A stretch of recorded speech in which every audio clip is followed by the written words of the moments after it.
about this, Arnold? First of all, it's important to let Kenyans that all new IDs are vetted. That is one part. That's why a new ID takes much longer, because there's a process of vetting.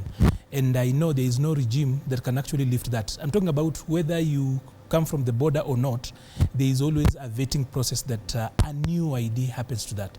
But this particular decision should be lauded on two ends. That number one, it's a constitutional right for citizens to actually have identification and any other document that helps them get around with life. It's very, very important. Secondly, also, let's also just say that our digitization process has come of age. I think IPRS has, the Integrated Persons Registration Service, has come of age now. It's almost impossible to actually say that somebody will come to claim that he's Meshach's child, whom we didn't capture along the way. We have digitized our services in a way that it's now almost impossible for any other person to cook it up. Of course, crime has got a way of playing around, but now the mischief has actually been limited. But can we also go back to why this was actually thought through as important? Because I think the three largest foreign nationals who live here, I think people from the Republic of Somalia and Kenya are 2 million, are hoping 2 million, over 2 million. I think they are followed by Ethiopians. And then number three are actually Ugandans. People from the Republic of Somalia who live in Kenya. I'm talking about not Kenyan Somalis. I'm talking about, that's why I say people, citizens of the Republic of Somalia who live in Nairobi are estimated to be upwards of 2 million. That's a big number. And then, of course, they are followed by people from Ethiopia, upwards of over 500,000. And then Ugandans who live here, about 300,000 plus.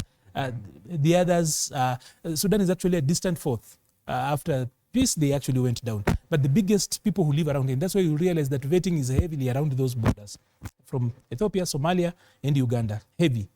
You realize that there's not so much problem when it comes to vetting for people from the southern border. It's normally not a problem, even though around the Kuria issue, there was always a little bit of noises.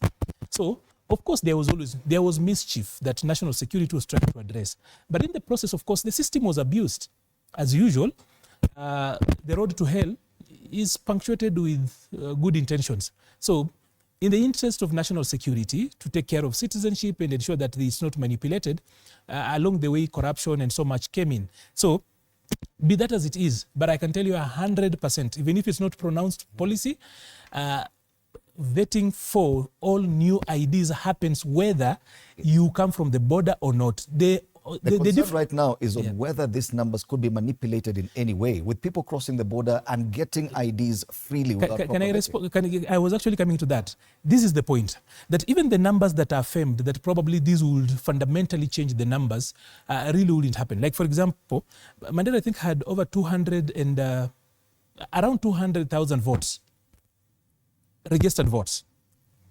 Now, the argument would be that people over 18 did not have, a large number of people over 18 did not have IDs, which in the present Kenya is almost impossible. So, even if you bandy around numbers, and now with biometrics, you're not going to run away unless we move away from the way we are doing things. If it's still going to be around biometrics, people who go to school, we have got a single source of truth.